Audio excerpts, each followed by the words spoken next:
교회에서는 일반적으로 이제 새해 첫 예배에 성찬식을 하지요. 우리 학교도 새 학기를 시작하면서 성찬식을 하면 좋겠다는 생각을 했습니다. 특별히 우리 안상혁 교수님 이제 새롭게 총장님으로 부임하신 첫 경건회인데 우리가 성찬식을 거행하면서 시작하면 얼마나 좋을까 그런 생각을 했습니다. 그런데 그렇게 할 수 없습니다. 왜냐하면 헌법이 그렇게 못하게 해놨어요. 우리 대한예수교 장로회 합신 총회의 헌법 제5부 예배 모범 11장 성찬 예식 제2항을 보면 성찬 시행에 관해서 이렇게 기록하고 있습니다. 성찬은 종종 베푸는 것이 좋으나 연중 몇 회를 거행하든지 각 지교회 당회가 작정하되 유익한 대로 정할 것이다. 그러므로 성찬식은 지교회의 당회가 주관하는 행사입니다. 그렇지만 신학대학원인 우리는 지교회도 아니고 당회도 당연히 없지요. 그렇기 때문에 공식적으로 성찬을 시행할 자격이 우리에게는 없습니다.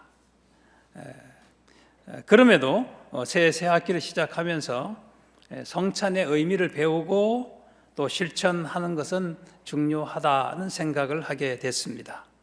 예수님은 십자가 죽음을 앞에 두고 제자들과 마지막 만찬을 나누시는 자리에서 성찬을 가장 분명하게 제정하셨습니다. 오늘 읽은 말씀이 바로 그 내용이고 여기에는 성찬에 관한 아주 중요한 5가지 신학이 들어 있습니다. 첫째는 성찬은 공동체 행사입니다. 마태복음 26장 26절 오늘 읽은 본문과 마가복음 14장 22절은 예수님의 마지막 만찬을 이렇게 설명하죠. 그들이 먹을 때에 이렇게 시작합니다. 그들이 먹을 때에. 또한 마태복음 26장 21절에 바로 한 번 더 나옵니다. 그들이 먹을 때에, 먹을 때라는 말이 이제 반복되고 있죠. 누가복음 22장 14절에서는 예수께서 사도들과 함께 앉으사라고 말씀하고 있습니다. 그렇기 때문에 예수님이 제정하신 성찬은 예수님과 제자들이 함께 앉아서 먹는 것, 그것이 성찬입니다. 자, 이처럼 성찬은 식탁 공동체를 전제로 합니다. 식탁 공동체이지요. 우리 식탁 공동체이잖아요. 우리 식당에서 같이 먹는 식탁 공동체. 근데 식탁 공동체라고 하는 것은 결국은 가족 개념이 들어갈 수밖에 없습니다. 그런데 이 만찬에서 제자들은 여러 개의 떡이 아닌 오직 하나의 떡을 나누어 먹었습니다. 이 떡이란 단어가 단수로 되어 있고요. 떼어 주셨다 할 때 이거는 하나의 떡에서 이렇게 쪼개서 주는 것이죠. 또한 잔도 오직 하나의 잔으로 마셨습니다. 단수로 되어 있습니다.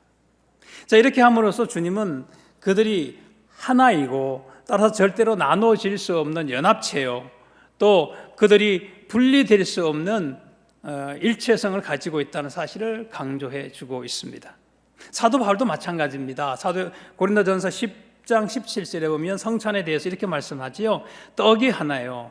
많은 우리가 한 몸이니 이는 우리가 다 한 떡에 참여함이라. 자, 여기서 우리가 한 떡에 참여했다 이 말은 우리 모든 사람이 하나의 떡으로부터 먹었다는 말이 이제 직역이 되겠습니다. 그러니까 하나란 단어가 3번 반복 나와요. 떡이 하나요, 많은 우리가 한 몸이요, 우리가 다 한 떡에서 먹었다. 그러니까 성찬에 있어서 가장 두드러지는 것은 뭐냐면 하나 된다라는 의미예요. 제자들은 한 몸이다.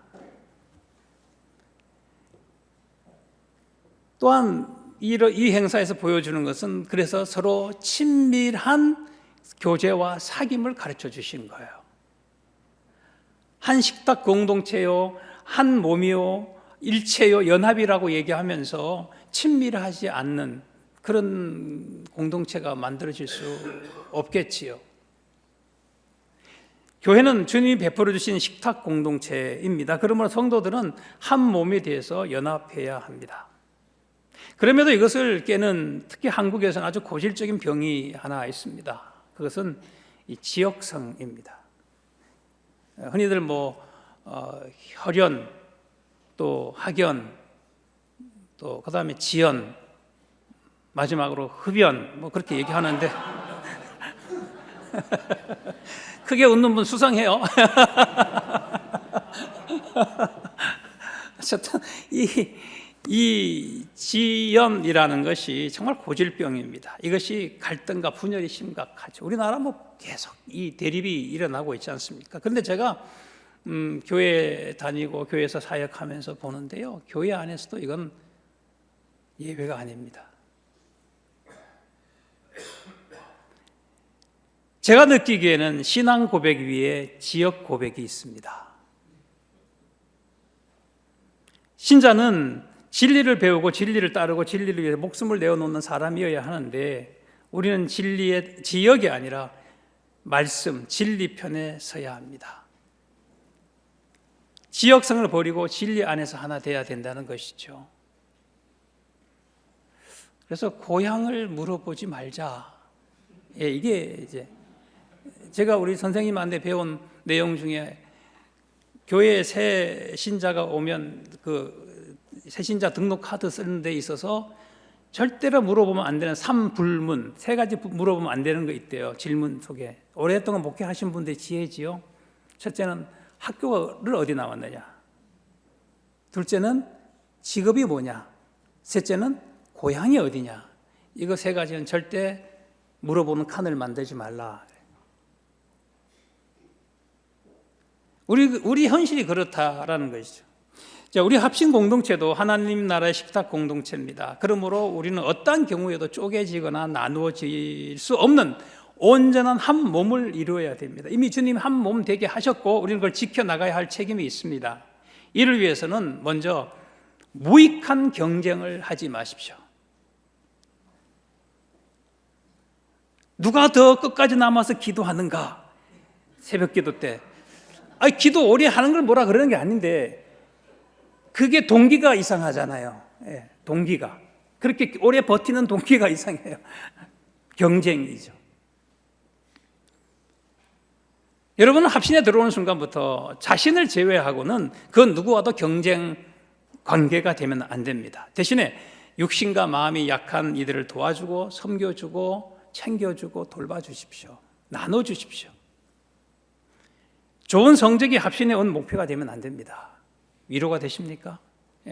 좋은 성적이 합신에 오는 목표가 되면 안 돼요. 그렇다고 일부러 공부하지 말라는 뜻도 아닙니다. 여러분, 공부는 왜 있느냐 하면 열심히 하라고 있는 거예요. 공부는 아무리 해도 중독이 안 돼요. 그러니까 걱정하지 말고 열심히 해야 돼요. 열심히 하는 건데, 그렇다고 해서 또 공부하다가 죽지는 마세요. 그것은 순교가 아닙니다. 좀 이상한, 우리 그분하고 좀 생각이 다릅니다. 순교가 아닙니다. 이게 무책임한 일입니다. 공부하다가 몸이 아파 보니까요, 이거 정말 무책임하다는 생각을 하게 됐어요. 자기 몸을 잘 돌보면서 게으르거나 나태하지 말고 진리를 학습하는 데 전심전력하여 진보를 나타내십시오. 동시에 합신의 일체성과 연합과 친밀한 교제를 위해서 헌신하고 노력하십시오.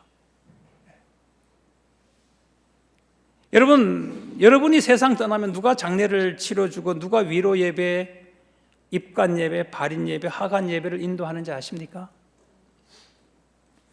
바로 이 자리에 계시는 여러분의 동기들이요, 선후배들입니다. 그러면 우리는 경쟁 공동체가 아니고 우리는 발인 공동체입니다. 우리는 경쟁 공동체가 아니에요. 무슨 공동체예요? 발인 공동체예요. 그날이 안 올 줄로 생각하나요? 반드시 옵니다. 그런데 목사가 죽으면 장례를 누가 치르냐, 가족이 있지만 다 동기들, 선후배들이 와서, 목사님들이 오셔서 이 모든 예배들을 집례를 합니다. 그래서 우리는 경쟁 공동체가 아니에요. 발인 공동체입니다. 두 번째로 생각해 볼 건 뭐냐면, 일체와 연합, 또 그런 치밀한 공동체를 만들기 위해서는요, 예의를 잘 지켜야 돼요. 너무 상식적인 얘기지요. 우리 학교는 설립 때부터 인사를 잘 하는 것, 이것을 전통으로 지켜오고 있습니다. 하루에 10번 만나면 10번 인사하세요. 먼저 보는 분이 인사하십시오. 과거에는 합신을 방문한 사람들이 알지도 못하는 자기에게 모든 사람이 인사하는 것을 보고 큰 감명을 받고 합신을 칭찬하고 심지어 후원까지 하시는 분들도 있었어요. 그런데 요즘은 좀 그렇지 않다는 말들이 들립니다. 인사할 때는 정중하게 하시고요. 그렇지 않으면 오히려 하나됨을 깨뜨립니다. 몇 년 전에 밖에서 제가 겪은 일인데요. 저보다 한 나이가 10살 정도 아래인 후배를 만났습니다. 저를 만나자마자 그런 고개를 숙이지도 않고 빤히 쳐다보면서 이렇게 인사인지 뭔지 모르겠는데 이렇게 말했어요. 잘 지내시고? 잘 지내시고? 이렇게 얘기했어요. 이게 손윗 사람에 대한 인사일까요? 이 존댓말입니까? 반말입니까? 잘 지내시고? 이 인사의 정체성이 뭡니까? 준 존댓말입니까? 아니면 높인 반대말입니까? 반말입니까? 자, 이 말을 듣는 순간 제 입에서 그래 잘 지낸다 이 새끼야, 이런 아주 찰진 욕이 튀어나갈 뻔했습니다. 믿음이 좋아서 참은 게 아니에요. 용기가 없어서 못했을 뿐입니다. 이게 현실 신자이잖아요. 현실 신자라는 게 무슨 뜻인지 아시죠? 그죠? 뭐 현실 남매 뭐 이런 말 요즘 많이 쓰잖아요. 자, 그러니까 동기든 선배든 후배든 나이 어린 사람은 나이 많은 분에게 깍듯하게 인사하세요. 이건 피차 마찬가지예요. 레위기 19장 32절에 이렇게 말씀합니다. 너는 센 머리 앞에서 일어서고 노인의 얼굴을 공경하며 내 하나님을 경외하라. 나는 여호와이니라. 센 머리, 노인의 얼굴, 하나님을 나란히 두고 같은 병렬로 설명을 하고 있다는 것은 센 머리와 노인을 그만큼 하나님만큼 공경하라는 뜻으로 읽을 수도 있습니다. 베드로 사도는 베드로전서 5장 5절에서 이렇게 말씀합니다. 젊은 자들아 이와 같이 장로들에게 순종해라. 이 장로는 교회 그런 장로 목사가 아니고요, 나이 많은 사람을 가리킵니다. 반대로 나이 많은 사람은 나이 어린 사람이라고 함부로 대하지 마시고 도리어 귀하게 존귀하게 여겨주십시오.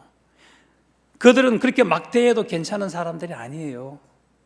주님이 말씀하셨어요. 땅에 있는 성도는 존귀한 자들이니 나의 모든 즐거움이 그들에게 있도다. 존귀한 사람들입니다. 귀하게 여기셔야 합니다. 피차 존중하고 존경하십시오. 이것은 성도가 지켜야 하는 질서요, 신자의 품위입니다. 질서와 품위는 같이 가는 것입니다. 사도 바울이 고린도전서 14장 33절에서 이렇게 말씀하셨습니다. 하나님은 무질서의 하나님이 아니시요 그러나 화평의 하나님이시다. 이 말은 성경에서의 평화의 반대말, 화평의 반대말은 불화, 전쟁 이런 게 아니고요, 무질서란 뜻이에요. 무질서의 반대말은 뭐가 될까요? 평화가 아닌 것이 되겠죠. 혼란입니다. 그래서 모든 일의 질서, 곧 절차가 중요합니다. 신자는 모든 것에 품위 있게 하고 질서 있게 한다고 말씀하고 있잖아요. 질서에서 평화가 나옵니다. 질서를 깨면 평화도 품위도 다 잃어버려요. 우리가 서로 존중하고 아껴주고 하나 되고 이런 것들이 우리가 지켜야 할 질서요, 합신인들이 또 신자된 우리가 보여야 할 품이다라는 것을 말씀해 주고 있습니다. 더 나아가서 연합과 하나됨을 위해서는 정직해야 합니다. 거짓말로 남을 속이는 사람은 우리 중에는 아무도 없을 것이라 믿습니다. 그래서 우리 학교는 전통적으로 무감독 시험을 자랑스럽고 명예로운 전통으로 지켜오고 있습니다. 여러분, 정직합시다. 속이는 공동체는 절대로 하나가 될 수 없습니다. 정직하게 행하고 공의를 실천하고 마음의 진실을 말해야 합니다. 과제를 해도 정직하게 하십시오. 아무 죄도 없고 잘못도 없는 챗 GPT에게 과제 시키지 말고 설교 준비시키지 마세요. 제가 지난학기에 그 과제를 받았어요. 챗 GPT가 한 과제를 받았어요. 저 성질 알잖아요, 여러분. 챗 GPT가 무슨 합신의 전도사입니까? 또 가족이나 지인에게 책 대신 읽고 요약하는 일 시키지 마세요. 자기가 다 하고 정직하게 하고 하는 데까지 하는 것입니다. 시험을 봐도 정직하게 보세요. 주님 말씀하셨어요. 무슨 일을 하든지 마음을 다하여 주께 하듯 하라. 무슨 일을 하든지 마음을 다해서 주께 하듯 하라. 이게 우리의 품이요 신자의 질서입니다. 성찬의 두 번째 의미는, 신학적 의미는 주님의 고난을 기억하는 것입니다. 누가복음 22장 19절에서 예수님은 너희가 이를 행하여 나를 기념하라 말씀하셨고, 고린도전서 11장 24절에서도 이것을 행하여 나를 기념하라 말씀하시고, 25절에도 이것을 행하여 마실 때마다 나를 기념하라고 말씀하셨습니다. 여기서 기념하다라는 말은 기억하다라는 뜻이에요. 기억하라, 나를 기억하라. 성찬은 예수 그리스도를 기억하기 위한, 특별히 주님의 고난을 기억하기 위한 것입니다. 우리는 성찬에 참여할 때 나를 대신해서 고난당하시고 십자가에 못 박혀 피를 쏟으시고 처참하게 돌아가신 예수 그리스도의 그 참혹한 고난을 기억해야 합니다. 이를 위해서 우리는 무엇보다 나의 자신의 죄를 깊이 인식해야 합니다. 여러분, 감기에는 주사를 맞거나 약을 먹으면 됩니다. 약 먹어도 일주일, 안 먹어도 일주일, 뭐 이렇게 감기는 그렇게 얘기들 하잖아요. 독감은 좀 다른 것 같습니다. 작은 상처에는 연고를 바르면 됩니다. 그러나 암에는 항암제라는 약을 씁니다. 항암제는 극약이잖아요. 그래서 항암 치료를 하면 구토를 하고 음식을 먹지 못하고 머리가 다 빠져버립니다. 작년에 제 처남과 처남댁이 일주일 간격으로 암 진단을 받았습니다. 부부가. 뭐 이런 일이 참 힘들겠죠, 당하고 나면. 근데 그 항암 치료하느라고 머리가 다 빠졌어요. 집에 선임이 2분 계시죠. 참 웃지 못할 일이죠. 그런데도 암 치료에 항암제라는 극약을 쓰는 이유가 뭘까요? 그렇게 극약 처방을 해야만 할 정도로 그 암이 매우 악질적인 병이기 때문입니다. 우리 죄도 마찬가지예요. 우리의 죄악은 너무도 질기고 모질고 악질적이어서 그 어떤 것으로도 해결할 수 없어요. 그래서 하나님께서는 우리의 죄악을 해결하기 위해서 극약 처방을 쓰셔야만 됐는데, 그게 뭐냐면 바로 아들 예수 그리스도를 이 땅에 보내셔서 우리 죄를 대신 지고 십자가에 못 박혀 죽게 하신 것입니다. 오직 예수님의 생명으로만 인간의 죄악을 해결할 수 있기 때문입니다. 따라서 성찬에 참여하는 자는 주님의 고난을 기억함과 함께 자기 죄의 극악함을 반드시 기억하고 애통하며 회개해야 마땅합니다. 이번 학기에도 우리에게는 많은 죄의 유혹이 있을 겁니다. 그때마다 우리는 두려운 마음으로 나의 죄악과 그것을 해결하기 위해 당하신 주님의 고난을 깊이 기억해야 합니다. 죽어 지옥에 가야 마땅한, 망해야 마땅한 나를 살리고 영생을 주시기 위해서 십자가에서 고통당하신 그 주님의 고난을 잊지 않아야 합니다.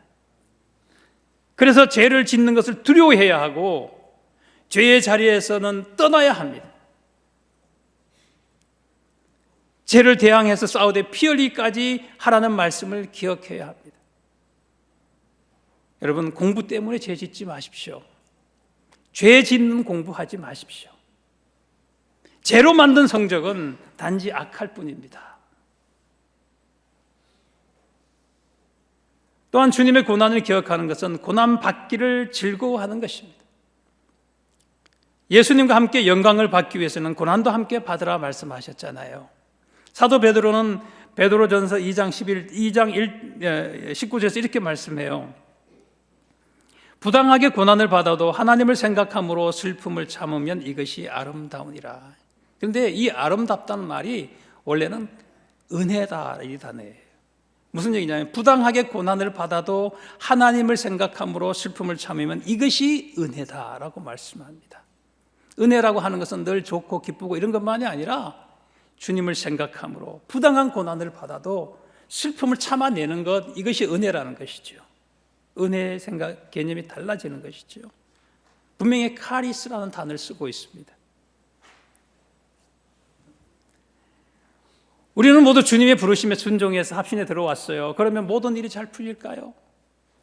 그렇지 않습니다. 오히려 합신에 왔기 때문에 당하지 않아도 될 고난들이 잔뜩 기다리고 있습니다. 어떤 학우는 이번 헬라어 동계 강좌 3주 마치고 집에 갔는데 배우자 되시는 분이 식당에 가서 맛있는 소고기를 사주셨대요. 근데 그걸 먹으면서 펑펑 우셨대요. 맛있는 소고기 먹는데 왜 울었을까요? 왜 눈물이 났을까요? 합신의 3주 헬라어가 너무 힘들었기 때문에, 그리고 그거 생각하면 막 서럽기도 하고 정말 저거 어떻게 해버리고 싶기도 하고 뭐 이런 이제 생각이 들었을 수도 있고, 또 잘 이겨냈다는 또 스스로에 대한 대견함도 있고 뭐 아주 여러 가지 감정이 이제 합쳐졌겠죠. 잘하신 것입니다. 잘 참아내셨고요. 정말 훌륭하게 잘 하셨습니다. 아찔한 것은요, 그 배우자가 입학식 날 오셨다는 것. 여기에 저 안 만난 게 천만다행인 줄 알았어요. 큰일 날 뻔했습니다. 그렇습니다. 합신에 들어오면 고난이 더 많습니다. 합신에 들어왔다고 해서 아프던 자녀가 갑자기 병이 나는 것 아니고요. 갑자기 없던 돈이 생기는 것도 아니잖아요. 합신에서 공부하며 사역하며 가정을 돌보는 것이 어디 만만하겠습니까? 부족한 것 많고 책임져야 할 일도 많습니다. 몸이 아픕니다. 마음이 괴롭습니다. 그런데도 해결할 능력은 없습니다. 그리고 이 고난이 언제 끝날지 모릅니다. 너무도 고통스럽습니다. 여러분, 이럴 때 어떻게 하시겠습니까? 우리가 예수님의 고난을 기억하는 것은 우리도 고난을 기쁘게 감당하기 위해서입니다. 빌립보서 1장 29절에 이렇게 말씀하죠. 그리스도를 위하여 너희에게 은혜를 주신 것은 다만 그를 믿을 뿐만 아니라 또한 그를 위하여 고난도 받게 하려 하심이라. 믿는 것이 은혜면 고난받는 것도 은혜라고 말씀하는 거예요. 사도 바울과 베드로의 입장이 다르지 않습니다. 고난 자체는 분명 고통스럽죠. 즐겁지도 않습니다. 그렇지만 고난 때문에 뒤로 물러서면 안 됩니다. 아까 소고기 했었던 그분이 이렇게 또 간증을 하셨어요. 3주 동안에 첫째 주인지 둘째 주인지 모르겠는데 끝나고 토요일 돌아가는 날 짐 다 챙겨가지고 나는 이제 안 온다. 그리고 차에 다 싣고 모든 짐을 싣고 차에 싣고 갔대요. 근데 배우자분이 후회할 일 안 하면 좋겠다. 나중에 후회할 일. 내 그때 그걸 좀 더 참을 걸. 왜 그랬을까? 그런 후회할 일 하지 않으면 좋겠다라는 말을 듣고 다시 돌아왔다 그럽니다. 참 멋진 배우자지요, 그렇죠? 예, 정말 이런 부부는 정말 아름다운 부부입니다.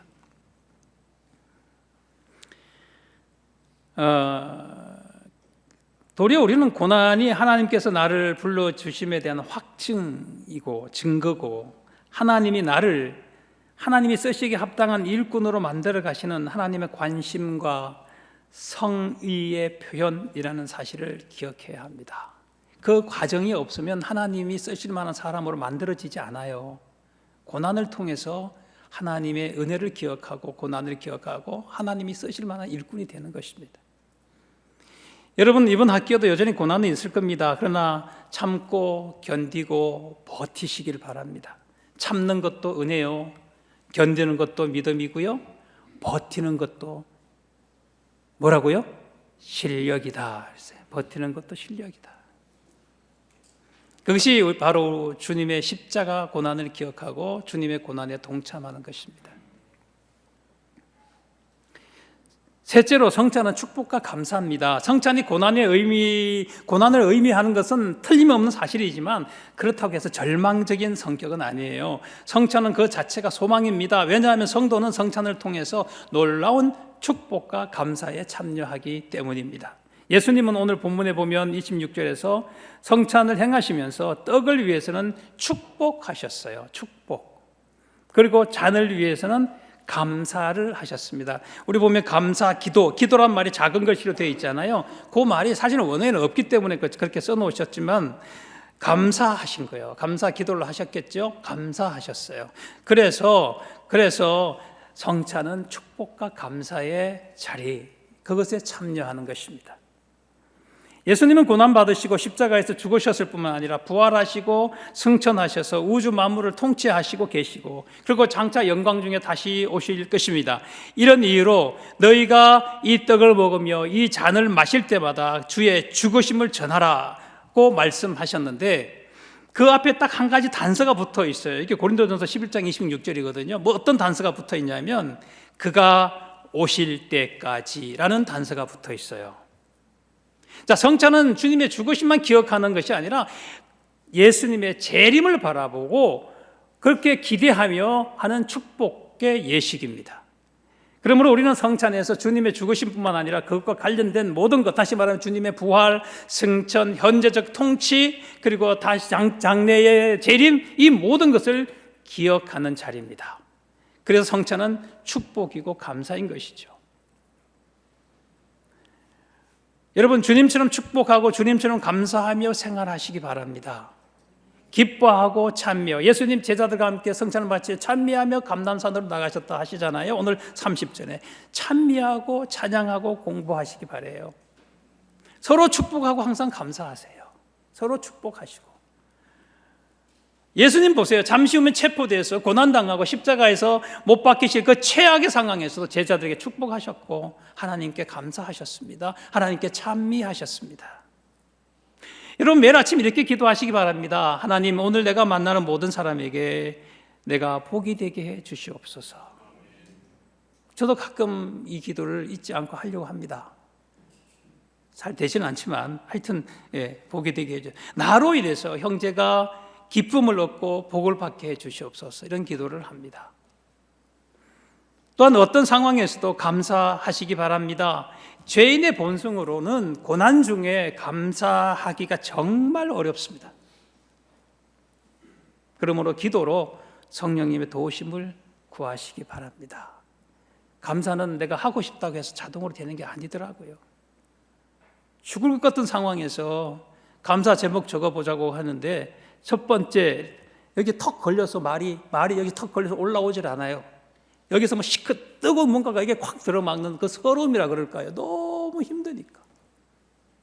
그냥 눈에서 눈물만 쏟아져요. 왜? 그 감사란 말이 나오질 않는 거예요, 목구멍에서.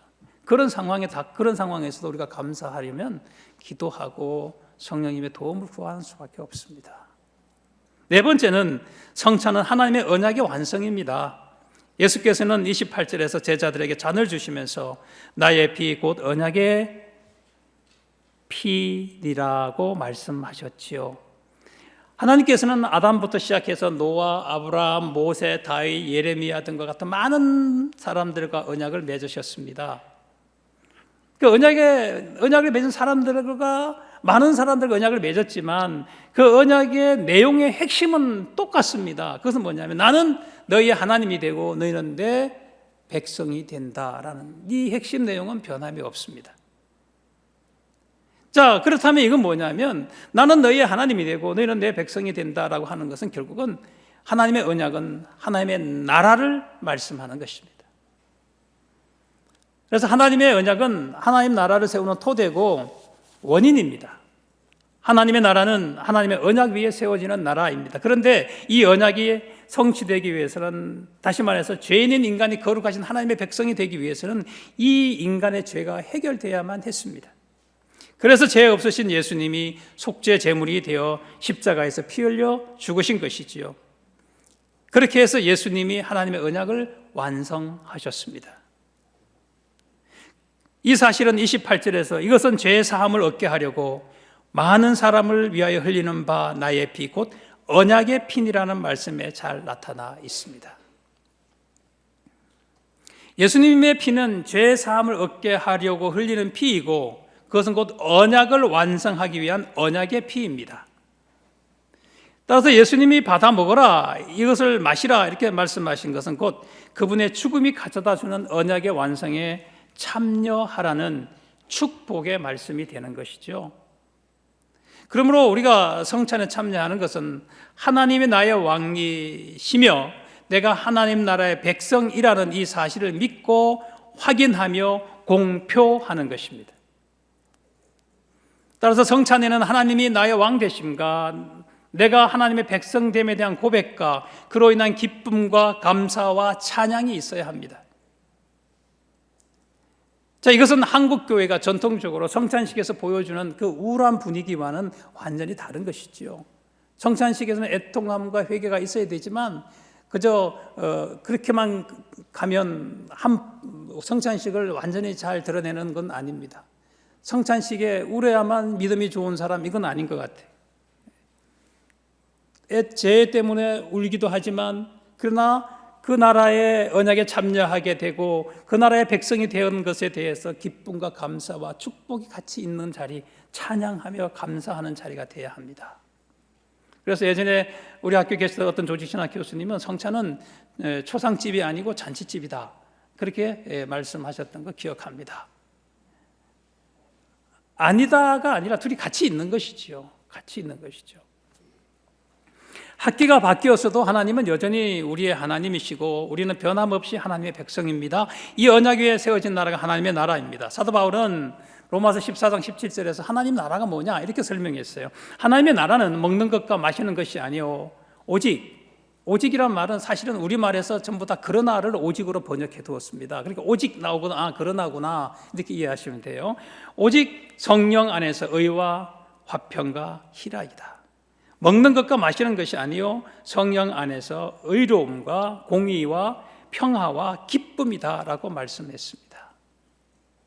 이 말씀, 하나님의 나라는 하나님의 성품이 실현되고 표현되는 나라는 뜻이죠. 하나님의 나라는 의, 공의, 기쁨, 평화, 이건 성품적인 거예요. 하나님의 나라는 하나님의 성품의 표현이요 실현이다라는 뜻이죠. 우리는 성찬에 참여함으로써 하나님의 언약에 참여하는데 결국은 우리는 하나님의 성품을 담고 표현함으로써 하나님의 나라를 이 땅에서 이루어가는 사람들이 되어야 하고 그러한 사람들이 있다라는 것을 고백하는 자리가 되는 것입니다. 그래서 이런 이유로 신자인 우리는 하늘로 이 땅을 채우는 사람들입니다. 하늘로 이 땅을 채우는 사람. 우리 좀 멋있는 사람들이고요. 우리가 비일비일해도 보기엔 비실비실하고 못났고 뭐 가진 것도 없고 뭐 그래도 정말 대단한 사람들이에요. 오늘 아침에 촬영하면서 교회가 얼마나 대단한 기관인가를 설명을 했는데요. 교회, 반석 위에 이 내 교회를 세우리니 음부의 권세가 이기지 못할 것이요. 열쇠, 천국의 열쇠를 주노니 땅에서 열면 하늘에서 열고 땅에서 열면 하늘이 메인다. 교회는 음부의 열쇠라는 것은 내가 그 음부의 열쇠 전에 이 반석 위에 교회를 세우고 또 그 음부의 권세가 이기지 못한다. 그 권세라는 것은 문이란 단어입니다.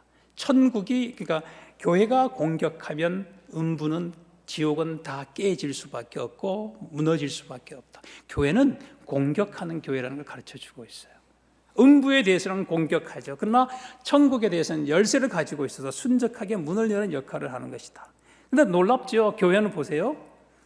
지옥은 깨뜨리고 천국은 열고 닫고 하는, 이 땅에서 하늘을 열고 닫는 권세가 누구에게 있냐면 교회에게 있다는 거예요.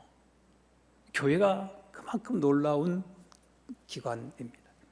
그러니까 교회에서 시행하는 이 성찬식은 얼마나 놀라운 일인지 우리가 다시 한번 생각해 볼 필요가 있죠.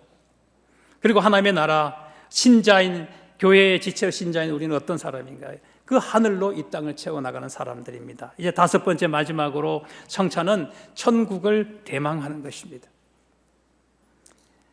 예수께서는 성찬을 시행하면서 하나님 나라를 바라보셨어요. 29절에서 내 아버지의 나라에서 새 것으로 너희와 함께 마시는 날까지라고 말씀하셨어요. 그러므로 성찬은 현실 사건을 넘어서 종말 사건입니다.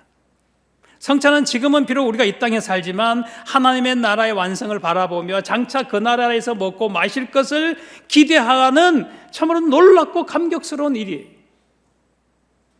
성찬은 단지 작은 떡 한 조각을 먹고 작은 포도주 한 잔을 마시는 행위 정도가 아니란 말씀이죠. 성찬은 저 영원한 나라, 하나님의 나라에서 새 것으로 먹을 것을 소망하는 자리입니다. 그래서 성찬은 인간 나라의 행사가 아니라 하나님 나라의 행사가 됩니다. 이것이 성찬에 참여하는 우리에게 주어지는 가장 큰 영광이죠.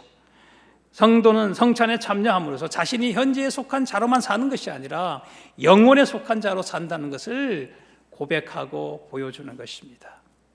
이와 관련해서 생각해 볼 것, 중요한 것 한 가지가 있는데요. 그럼 우리가 하나님 나라에서 뭘 할 거냐? 29절에 보면 천국에서 마신다라고 표현해요. 마신다. 이것은 천국에 먹는 곳이라는 뜻이지요. 요한계시록 2장 7절에도 보면 이기는 그에게는 내가 하나님의 낙원에 있는 생명나무의 과실을 주어 먹게 하리라고 말씀하셨어요. 먹는다는 말은 천국 식사를 의미합니다. 천국은 먹고 마시는 곳입니다. 거기가 뭔 재미가 있을까? 먹는 것도 없고 마시는 것도 없다 그러면 아니요, 먹고 마시는 곳이에요. 소망이 넘치지요. 먹는 것, 마시는 것.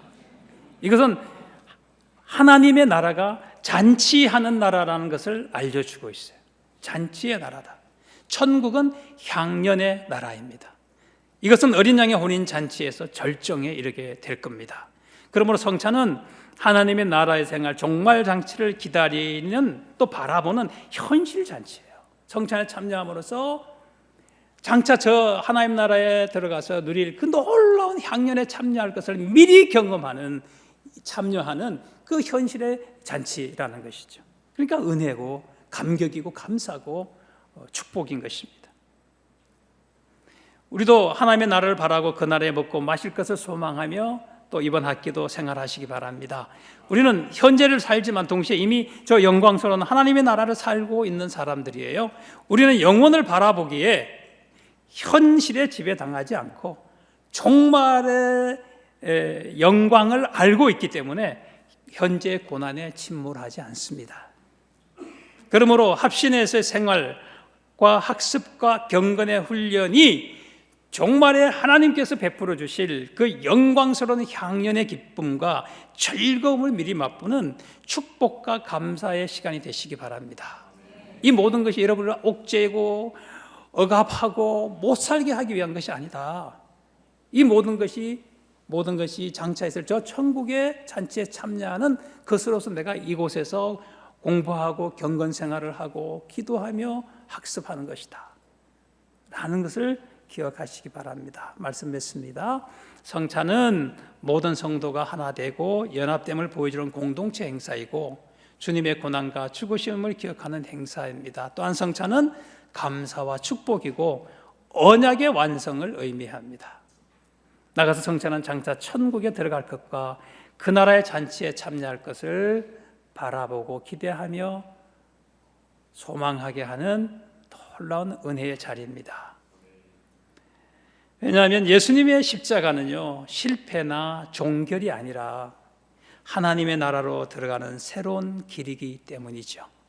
하나님의 합신의 모든 학우가 이러한 성찬의 의미를 잘 기억하고 하나가 되어서 서로 축복하고 감사하고 하나님의 성품을 우리 가운데서 잘 실현해 나가는 아름다운 성찬의 공동체가 되시기를 주님의 이름으로 축원합니다.